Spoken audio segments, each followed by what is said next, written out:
ഘട്ടത്തിലാണ് രാമക്ഷേത്രം ഉണ്ടാക്കിയപ്പോൾ, രാംലല്ല 500 വർഷം തിരിച്ചു വന്നപ്പോൾ രാമക്ഷേത്രത്തിനകത്ത് രാംലല്ലയെ കാണാൻ പോകണ്ട എന്ന് ഫത്വ പ്രകടിപ്പിച്ചത് കോൺഗ്രസിന്റെ AICC ചരിത്രത്തിൽ തന്നെ. ബാബറിനും ടിപ്പുവിനും ശേഷം പച്ചപ്പകലിൽ സ്വർണ്ണം അമ്പലത്തിൽ അടിച്ചു മാറ്റിയ മുഖ്യമന്ത്രി പിണറായി ശബരിമലയ്ക്ക് മാലയിട്ട് പോയതിന് പാർട്ടിയിൽ നിന്ന് പുറത്താക്കിയ ആൾക്കാരൊക്കെ ഉണ്ട് നമ്മുടെ നാട്ടിൽ. ഞാൻ കണ്ണൂരുകാരനാ, തലശ്ശേരിക്കാരനാ. ഞാൻ വേണേ കാണിച്ചു തരാം. അതേസമയം ഒരു സഖാവ് ഹജ്ജിന് പോയി കഴിഞ്ഞാൽ നിങ്ങൾ പുറത്താക്കുമോ? അദ്ദേഹം പറഞ്ഞു BJP ഭരണത്തിൽ വന്നു കഴിഞ്ഞാൽ എന്താണ് ചെയ്യുക എന്നുള്ളത്. വികസനത്തിന്റെ മാസ്റ്റർ പ്ലാനിന്റെ ശില്പി ശക്തനാണെങ്കിൽ തൃശ്ശൂരിന്റെ വികസനത്തിലെ അഴിമതിയുടെ മാസ്റ്റർ പ്ലാനിന്റെ രാജാവ് ആരെന്ന് ചോദിച്ചാൽ വർഗീസ് കണ്ണംകുളത്തിയാണ്. ക്ഷമിക്കണം, ഉപദ്രവിക്കരുത്, ജീവിതമാണ്. അതുകൊണ്ട് ഞങ്ങൾ ഭരണത്തിൽ വന്നു കഴിഞ്ഞാൽ പക്ഷിയുടെ പേരുള്ള ഒരു നേതാവും ഇനിയിപ്പോ ഈ ഒല്ലൂരിലെ ചെഗുവേരയും ജയിലിൽ പോകേണ്ട സാഹചര്യം ഞങ്ങൾ ഉണ്ടാക്കും. ഈശ്വര, ഇനി എന്ത് ചെയ്യും? ആലോചിച്ചിട്ടൊരെത്തും പിടിയും കിട്ടുന്നില്ല.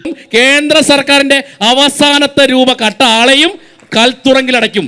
അപ്പൊ പറയാറുണ്ട് തൃശ്ശൂരിന്റെ ഈ ആം ആദ്മിയുടെ കെജ്രിവാളാണ് അദ്ദേഹം. കേരള CPM-നകത്ത് താത്വികമായി അവലോകനം നടത്തിയിട്ട് പണം അടിച്ചു മാറ്റാൻ വലിയ മിടുക്കുള്ള, ഒരു പക്ഷേ നമ്മൾ വിചാരിക്കും വർഗീസാണ് മേയറൊന്നല്ല, സൂപ്പർ മേയറാണ് അദ്ദേഹം. പണിയെടുത്ത് തിന്നണമെന്നൊക്കെ ആഗ്രഹമുണ്ട് സാറേ, പക്ഷെ പറഞ്ഞു പറ്റിച്ച് തിന്നാലേ വായിന്നിറങ്ങുള്ളൂ. ആ സൂപ്പർ മേയർ നടത്തിയ അവസാനത്തെ അഴിമതിയും ഞങ്ങൾ പുറത്തേക്ക് കൊണ്ടുവരും.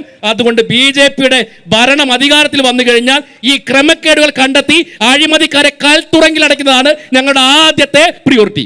ഇത്രയും ധൈര്യം ഞാൻ എന്റെ ചാൽ ശോഭരാജ് മാത്രമേ കണ്ടിട്ടുള്ളൂ. UDF കരുണാകരന്റെ നാടായ ഈ പൂങ്കുന്നത്ത് എനിക്ക് തോന്നുന്നു 25 കൊല്ലമായിട്ട് ഇവിടെ BJP ആണ് ജയിക്കുന്നതെന്നാണ് തോന്നുന്നത്. എന്താ എന്റെ ഉദ്ദേശം? കരുണാകരന്റെ സ്വന്തം നാട്ടില് എന്തുകൊണ്ടാണ് നിങ്ങൾക്ക് സ്ഥാനം നഷ്ടപ്പെട്ടത്? അത് നല്ലതാണെങ്കിൽ ആരും വേണ്ടാന്ന് വെക്കില്ലല്ലോ. അതും ശരിയാണല്ലോ.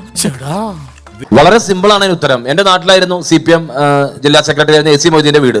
ആ വാർഡ് സ്ഥിരമായിട്ട് കോൺഗ്രസ് ആണ് ജയിക്കുന്നത്.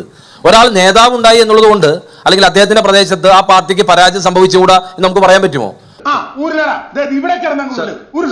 യുവതി പ്രവേശനത്തിന് വേണ്ടിയിട്ട് എന്താ പറയാ, ചുക്കാൻ പിടിച്ച LDF സർക്കാർ അയ്യപ്പ സംഗമം നടത്തുന്ന രീതിയിലേക്ക് മനമാറ്റം വന്നത് ഈ അയ്യപ്പനും ഗണപതി മിത്തല്ല എന്നുള്ള തിരിച്ചറിവാണോ, എന്തിനുള്ള പുറപ്പാടാണ്ടോ, അതോ വോട്ട് ബാങ്ക് ലക്ഷ്യം കണ്ടിട്ടുള്ള ഒരു ഉദ്ദേശമാണോ?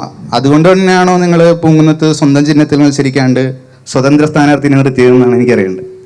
അടിപൊളി. അതുകൊണ്ട് ആരോഗ്യ ഇൻഷുറൻസ് പദ്ധതി ഇവിടുത്തെ ഈ 70 വയസ്സ് കഴിഞ്ഞ ആളുകൾക്ക് മാത്രമല്ല, സർവ്വസാധാരണക്കാരായിട്ടുള്ള മുഴുവൻ ആളുകൾക്കും പ്രയോജനപ്പെടുത്തേണ്ട 5 ലക്ഷം രൂപ വരെ സൗജന്യമായി ചികിത്സ കിട്ടുന്ന ആരോഗ്യ ഇൻഷുറൻസ് പദ്ധതി അട്ടിമറിച്ചത് ഈ സർക്കാരാണ്. അപകടം പറ്റി ആസ്പത്രി കിടക്കുമ്പോഴല്ല ചെറ്റവർത്താനം പോരല്ലേ, മനസ്സിലായോ? ഇനി ഇത് ആവർത്തിക്കരുത്. 2, നിങ്ങൾക്കറിയില്ല PMC പദ്ധതി അട്ടിമറിച്ചത് ആരാണ്? ഇവരാണ്. ഇനി അതോടൊപ്പം തൃശ്ശൂരിലെ സർവ്വസാധാരണ വീടില്ലാത്ത ആളുകൾക്ക് വേണ്ട പ്രധാനമന്ത്രി അർബൻ ആവാസ് യോജനയുണ്ട്. നമ്മൾ റൂറൽ ആവാസ് യോജന കേട്ടിട്ടുള്ളൂ. അർബൻ ആവാസ് യോജന പദ്ധതിയിൽ ഒപ്പിടാത്ത ഇന്ത്യയിലെ ഏക സർക്കാർ അത് പിണറായി സർക്കാരാണ്. അപ്പൊ എന്താ പ്രധാനമന്ത്രി ആവാസ് യോജന വന്നു കഴിഞ്ഞാൽ സ്കൈലൈൻ്റെ ഫ്ലാറ്റ് പോലെ ഇവിടെ നിരവധി പാവപ്പെട്ടവർക്ക് വീട് ലഭിക്കും. അപ്പൊ ലഭിക്കരുത്. അപ്പൊ മോഡിയുടെ വികസന നേട്ടം ഒരു തരത്തിലും ഇവിടെ എത്തരുത്. പോയി ചത്തുടടാ. ഇപ്പോൾ തന്നെ ഇവിടെ സുരേഷ് ഗോപിക്കെതിരെ വലിയ ആരോപണങ്ങളാണല്ലോ. സുരേഷ് ഗോപി ഒന്നും തന്നില്ല എന്ന് നിങ്ങൾ വർഗീസേട്ടൻ പറയില്ല, ഇവിടുത്തെ മേയർ പറയില്ല. 17 മാസം കൊണ്ട് 1,40,00,000 വികസന പ്രവർത്തനങ്ങൾ നടത്തിയ ആളാണ് സുരേഷ് ഗോപി. ഇത് ആധികാരികമായ രേഖയാണ്, ഞാൻ വെറുതെ പറയാം. എൻ്റെ കയ്യിൽ രേഖയുണ്ട്. ഇവർ പല ചർച്ചകളിൽ പറയും സുരേഷ് ഗോപി ഒന്നും തന്നില്ല. അതുപോലെ പുലിക്കളി സംഘത്തിന് ഒന്നും തന്നില്ല. പുലിക്കളി സംഘത്തിന് പണം അനുവദിച്ചു കൊടുത്താൽ അത് കൊടുക്കേണ്ട ബാധ്യത ഉത്തരവാദിത്തം സംസ്ഥാന സർക്കാരിനാണ്. ഒരു പദ്ധതി പ്രഖ്യാപിച്ചാൽ അത് നടപ്പിലാക്കേണ്ടത് ആരാണ്? സംസ്ഥാന സർക്കാരും കോർപ്പറേഷനുമാണ്. അപ്പോൾ ഇത്തരത്തിൽ എങ്ങനെയൊക്കെയാണോ കേന്ദ്രത്തിന്റെ വികസന അജണ്ടകൾ സർവ്വസാധാരണ ജനങ്ങൾക്ക് കിട്ടേണ്ട പദ്ധതികൾ അട്ടിമറിക്കുന്നത്, ആ പദ്ധതികൾ അട്ടിമറിക്കുന്നതിനെതിരെയാണ് ഞങ്ങൾ പറയുന്നത്. വയസ്സുകളൊക്കെ തോനായില്ലേ, ഇനിയെങ്കിലും ഈ തറ വേലകളൊക്കെ നിർത്തി അവനെ എന്റെ ജോലികൾ ചെയ്ത് ജീവിക്കാൻ നോക്കട്ടെ. ഇവിടെ BJP-യുടെ ഭരണം വരണം, BJP-യുടെ MLA വരണം, MP നമ്മൾ മുൻകൂട്ടി സൃഷ്ടിച്ചു. കേന്ദ്ര ഭരണം നമുക്കുണ്ട്. ഈ 4 ലെയറും ഓക്കെയാൽ ഒരു സംശയം വേണ്ട, ഒരു ടോക്കിയോ പോലെയുള്ള ഇന്റർനാഷണൽ സിറ്റി ആക്കിയിട്ട് ഈ തൃശ്ശൂർ പേരൂർ നഗരത്തെ മാറ്റാൻ BJP-ക്ക് സാധിക്കും. ഇന്ത്യയുടെ ചരിത്രത്തിൽ തന്നെ ബാബറിനും ടിപ്പുവിനും ശേഷം പച്ചപ്പകലിൽ സ്വർണ്ണം അമ്പലത്തിൽ അടിച്ചു മാറ്റിയ മുഖ്യമന്ത്രി പിണറായി വിജയനാ.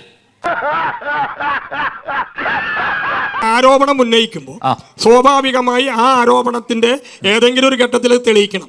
ഒരു മിനിറ്റ് എന്ന് പറഞ്ഞു. മുഖ്യമന്ത്രിയുടെ പ്രിൻസിപ്പൽ സെക്രട്ടറി ശിവശങ്കരനെ പിന്നെ എള്ളുണ്ട കട്ടതിനാണോ ജയിലിൽ കിടക്കുന്നത്? വിശ്വാസമില്ലാത്തവരെ ദേവസ്വം മന്ത്രി ആക്കരുത്.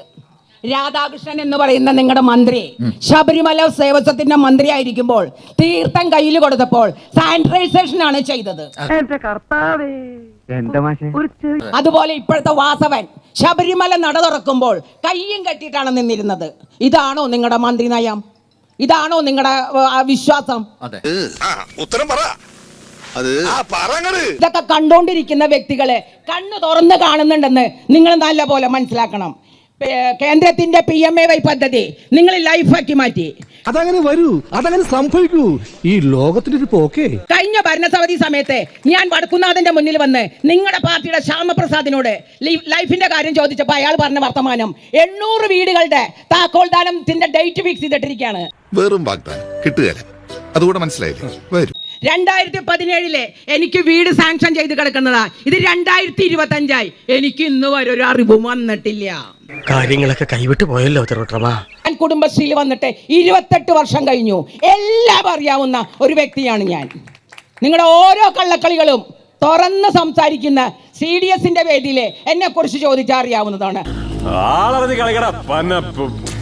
അതുകൊണ്ട് പറയുമ്പോ കയ്യുമലർത്തണ്ട.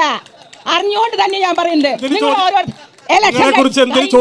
അല്ല, കഴിഞ്ഞ CDSന്റെ ഇലക്ഷൻ കഴിഞ്ഞ് ദേശാഭിമാനി പത്രത്തിൽ ഒരു വാർത്ത വന്നു. എന്താണെന്നറിയോ? കോൺഗ്രസ്സുകാരിക്ക് BJPയുടെ പിന്തുണ. ഗുരുവായൂർ അമ്പലത്തിലെ ഓഡിറ്റില് അവിടുത്തെ ഐവറി അതേപോലെ ഗോൾഡ് ഇതുപോലെയുള്ള കാര്യങ്ങളുടെ അക്കൗണ്ട് ചെയ്തിട്ടില്ല, അത് കാണാനും ഇല്ല. അതിനെക്കുറിച്ച് ഒരു ഡിസ്ക്രിപ്ഷൻ തന്നാൽ നന്നായിരിക്കും. അറിയില്ല, അതിന് എന്റെ ഡീറ്റെയിൽസ് എന്റെ കയ്യിൽ എനിക്കറിയില്ല. കേട്ടോ, 142 ക്ഷേത്രങ്ങളിൽ ഒരു ഓഡിറ്റും നടക്കുന്നില്ല. ഏകദേശം കേരളത്തിലെ വിവിധ ക്ഷേത്രങ്ങളിൽ നിന്നായിട്ട് പ്രാഥമിക കണക്ക് പ്രകാരം മിനിമം 1000 കോടി രൂപയുടെ സ്വർണം അടിച്ചു മാറ്റിയിട്ടുണ്ട് ഇടതുപക്ഷ സർക്കാർ. ക്ഷേത്രത്തിനാണ് രാമക്ഷേത്രം ഉണ്ടാക്കിയപ്പോൾ രാംലല്ല 500 വർഷം തിരിച്ചു വന്നപ്പോൾ രാമക്ഷേത്രത്തിനകത്ത് രാംലല്ലയെ കാണാൻ പോകണ്ട എന്ന് ഫത്വ പ്രകടിപ്പിച്ചത് കോൺഗ്രസിന്റെ AICCയുടെ നേതൃത്വമാണ്. തട്ടിപ്പാണല്ലേ? ആത്യന്തികമായി കമ്മ്യൂണിസ്റ്റുകാർ ഇതിനൊക്കെ എതിരല്ലേ? വിശ്വാസികൾക്കെതിരെയല്ലേ? വിശ്വാസത്തിന് എതിരല്ലേ? അല്ലേ? ദൈവവിശ്വാസവും ഇതും തമ്മിലൊരു ബന്ധമില്ല. ശബരിമലയ്ക്ക് മാലയിട്ട് പോയതിന് പാർട്ടിയിൽ നിന്ന് പുറത്താക്കിയ ആൾക്കാരൊക്കെ ഉണ്ട് നമ്മുടെ നാട്ടിൽ. ഞാൻ കണ്ണൂരുകാരനാ, തലശ്ശേരിക്കാരനാ. ഞാൻ വേണേ കാണിച്ചു തരാം. അതേസമയം ഒരു സഖാവ് ഹജ്ജിന് പോയി കഴിഞ്ഞാൽ നിങ്ങൾ പുറത്താക്കുവോ? അതേസമയം ഒരു സഖാവ് ഹജ്ജിന് പോയി കഴിഞ്ഞാൽ നിങ്ങൾ പുറത്താക്കുവോ? നമുക്ക് പാർട്ടി നയത്തിൽ വേണം നമ്മൾ നിൽക്കുക. ചാടി എഴുന്നേറ്റ് പഞ്ചായത്ത് ഗ്രൗണ്ട് വഴി 2 റൗണ്ട് ഓടി ഒന്ന് പോടോ. പാർട്ടി നയമാണ്. ശബരിമലയ്ക്ക് പോയാൽ പുറത്താക്കും, അതാണ് നടന്നത്. ഞാൻ തമാശ പറയുന്നല്ല സഖാവേ. ശബരിമലയ്ക്ക് പോയതിന്റെ മുകളിലായിരിക്കില്ല. കാരണം ആണ് 100%. ഒന്ന് പറയട്ടെ, നല്ലോണം കിട്ടിയോ? സാമാന്യം ഭേദപ്പെട്ട രീതിയിൽ. അനിയാ പോട്ടെ, അമ്പിമനെ പോട്ടറ സാറേ, ഒന്നും വിചാരിക്കില്ലേ മക്കളെ, മാമനോടൊന്നും തോന്നല്ലേ?